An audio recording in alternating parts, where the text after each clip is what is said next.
What an awful experience. But it was not unique in the human experience. Duke University's Global Health Institute estimates that there's about a 2% chance every year of a pandemic like that occurring. So not really that unlikely in the larger scheme of things. But we, human beings, have a skill that makes us somewhat unique. To quote SpongeBob SquarePants, that skill is imagination. Earlier, you heard David read the Shel Silverstein poem, What If? Last night, while I lay thinking there, some what ifs crawled inside my ear and pranced and partied all night long and sang their same old what if song. What if I'm dumb in school? What if they've closed the swimming pool? That one's important this week. To abbreviate it, everything seems well, and then the nighttime what ifs strike again. What if indeed? Our story for all ages today illustrated the same idea. The villagers' imaginations got away from them. They let the fear of the unknown rule and ruin their lives. Several years ago, while I was on a Zoom call with my seminary cohort, this was during the middle time of the pandemic, we were treated to a moment of absurdity that took us out of a deep discussion about school and life and the future and brought us back to the real world. The call, being on Zoom, was broadcasting video, just like the video in this service going out on what I assume is Zoom. During this deep, deep discussion, as seminarians are wont to engage in, who should walk into the room behind me, of course visible on camera, but my son, James, who was with us earlier, sitting right over there. Now, I'm not one to assign a profound nature to, he was at the time 6 years old, having been a preschool teacher and having a total of 3 kids of my own. But sometimes James surprises me with his observations. Members of the seminary cohort, small group of people we met for a long time during seminary, good friends. They had often seen James during Zoom classes at Starr King School for the ministry over the years. They had seen him up at Camp de Benneville Pines, the UU camp in the mountains above Redlands, if you're not aware. He would pop in on our cohort meetings from time to time just to say hello to everyone, and then he would run away. They had even shared birthday cake with him in person during the pandemic, and we all sat 10 feet apart because it was very early in the pandemic. I think it was May, and 10 feet seemed like it was way too close. And into our heavy discussion that day walks James. Our discussion stopped as James walked up to the desk, standing beside me and turning his gaze from the screen with the faces on it and me, both in the room and on the screen.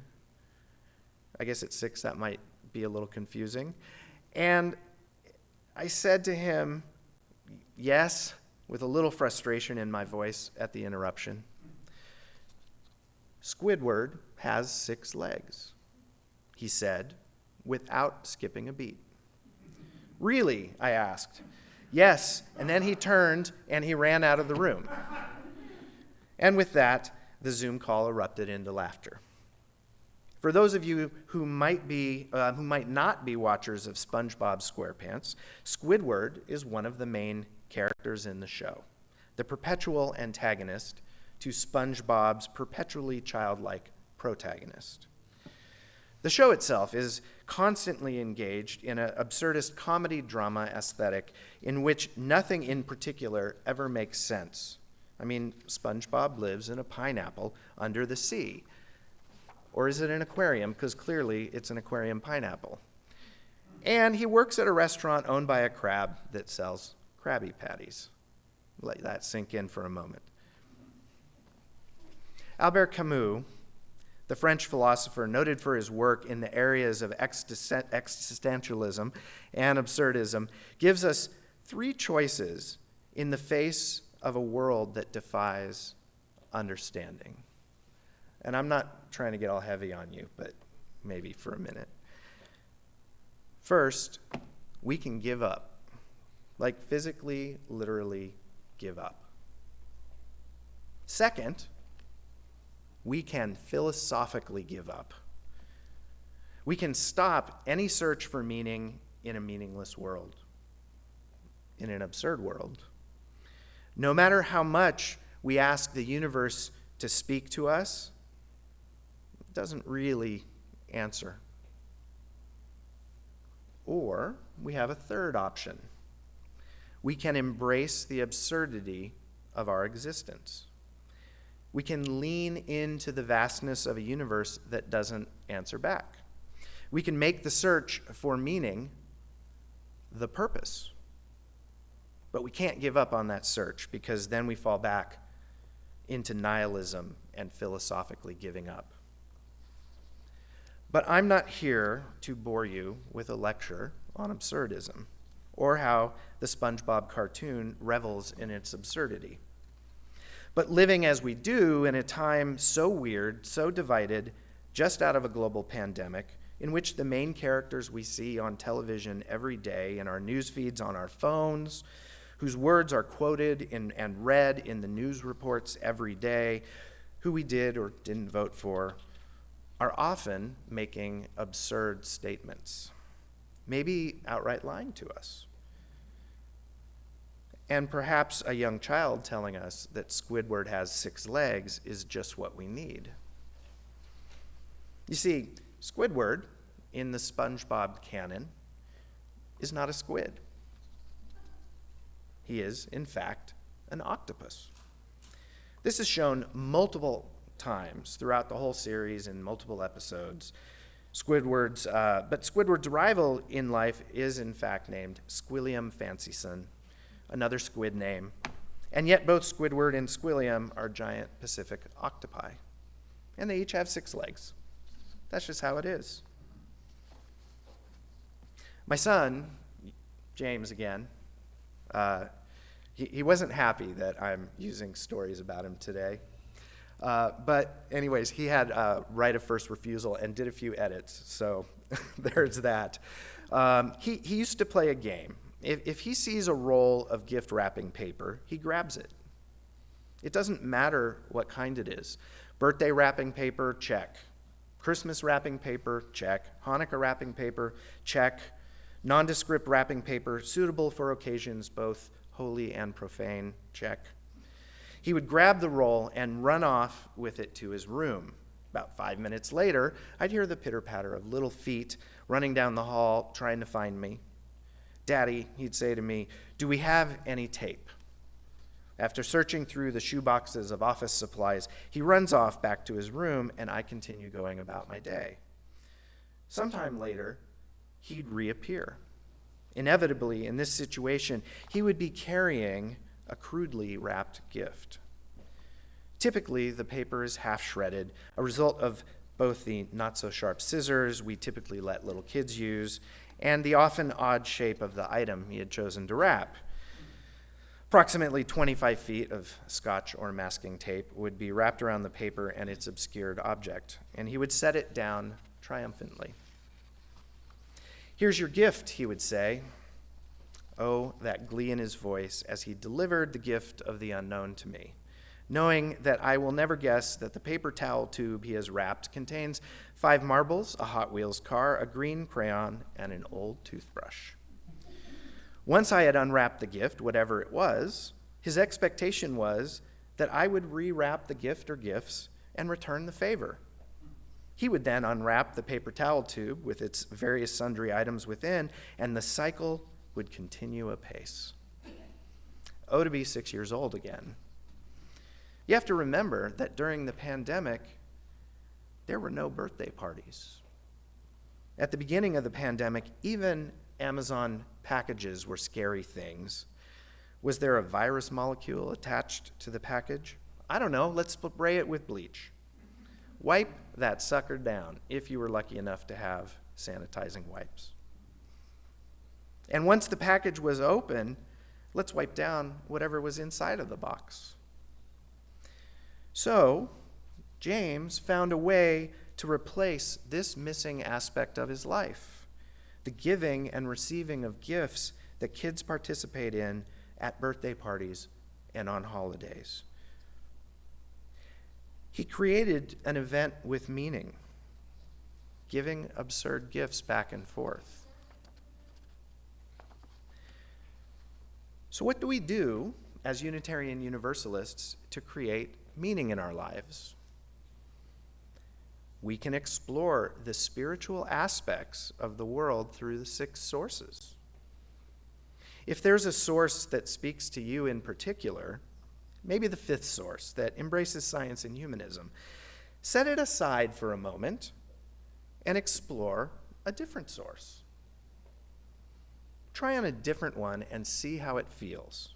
What does transcendentalism or Taoism or an earth-centered tradition feel like for you? Or maybe you're not a humanist, and exploring the world through science would be something new for you. I know I said earlier that the universe doesn't speak back to us, but if you listen very, very carefully, you might hear a beautiful whale song you've never heard before, or see the universe talking through the A-band of the Milky Way galaxy that you observed during a trip out to the darkest corner of the desert. Maybe you find meaning in art, a beautiful Gauguin painting that asks where we come from, or a Mary Oliver poem that finds beauty in a small piece of nature. But most important within all of this is that in this confusing universe, this divided country, this world in which meaning can be hard to find, we celebrate life. We celebrate each of our lives. We find the inherent worth and dignity in all people. Thank you for rewriting the principles earlier, David. We celebrate the holy, whatever form that takes for you. We celebrate each other, all of us carrying a divine spark within us. And we should celebrate this community and the larger UU community and the rest of the world. But within Unitarian Universalism, through events like General Assembly that just happened, or spending time up at the Benneville Pines if we're lucky enough to be able to go up there. I leave you with these words, a short poem as we approach the end of this service. Close your eyes, if you're willing, and return to a place which SpongeBob would say involves your imagination, in which the unknown is really just another version of what is possible. Here we are, lying on our backs, dreaming of a frozen lake, making angels in the snow that covers the ice. Our snow angels are now complete, but we are afraid to move, the ice beneath us having started to thaw while we slept. How thick is the ice? It is impossible to tell, and it's something out of our control. The morning sun is warming the ice, cracking noises rising in frequency, getting closer by the minute, and we know the end is near. We turn our heads, eyes locking, and the ice gives way as we fall into the unknown. You can open your eyes now. What's under the ice? I don't know. When you search for meaning, don't be afraid to step into the void, to explore some new truth, to find out what's under that metaphorical ice. Don't live in fear saying, what if, to new things that come your way. And think about the villagers from the story earlier. The creature in the barn attic was simply someone they didn't understand. May it be so, Bishamale, and Amen. And now we're going to sing our closing hymn, Morning has come. Number 1,000 in your teal hymnal that I was sitting up here. I think there's lyrics up here. Well, that's why nobody's holding their hymnals. Okay.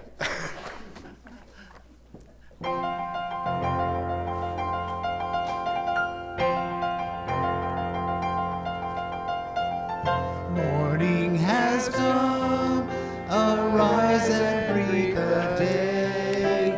Dance with joy and sing a song of gladness.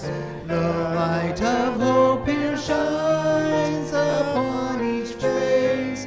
May it bring faith to guide our journey home.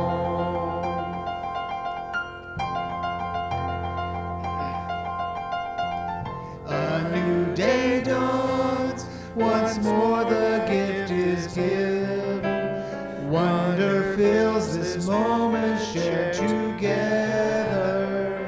The light of peace here shines upon each face. May it bring faith to guide our journey home.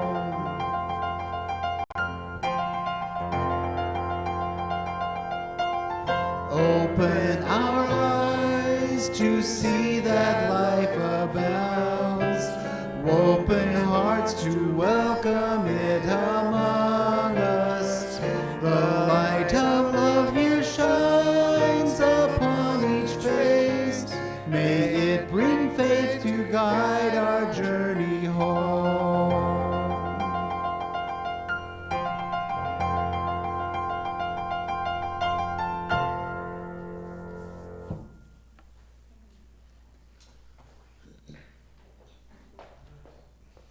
If you are comfortable, you may reach out and touch, take a hand or touch an elbow for the chalice lighting and benediction, if you're comfortable. Chalice extinguishing. Yes, the extinguishing. I'm not going to relight it. That would start a whole nother hour of this. As you go out into the world this week, this will be both our benediction and our chalice extinguishing. As you go out into the world, remember not to be afraid of what's under the ice. Don't be afraid of the what ifs. And think about the villagers from the story and what they went through because they were afraid of the unknown. Blessed be and amen.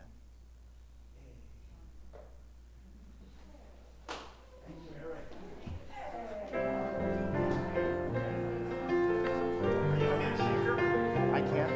Okay, thank you very much. Outstanding preparation.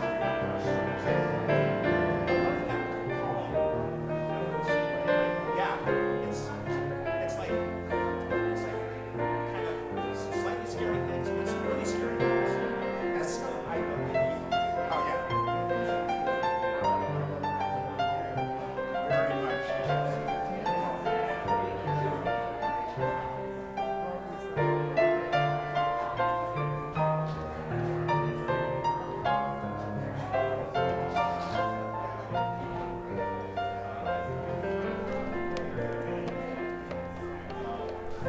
You're a really good speaker. You do that professionally? Minister, yes. Yeah. Thank you very much. Pleasant point. Thank you. I appreciate that. Okay, yeah, that sounds good.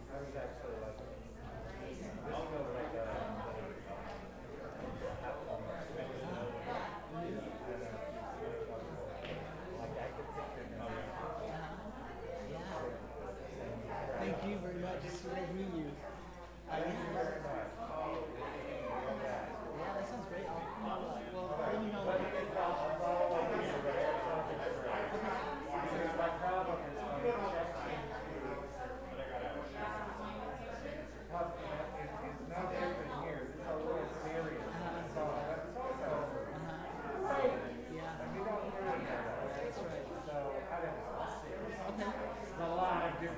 Yeah, that's right. Yeah, exactly.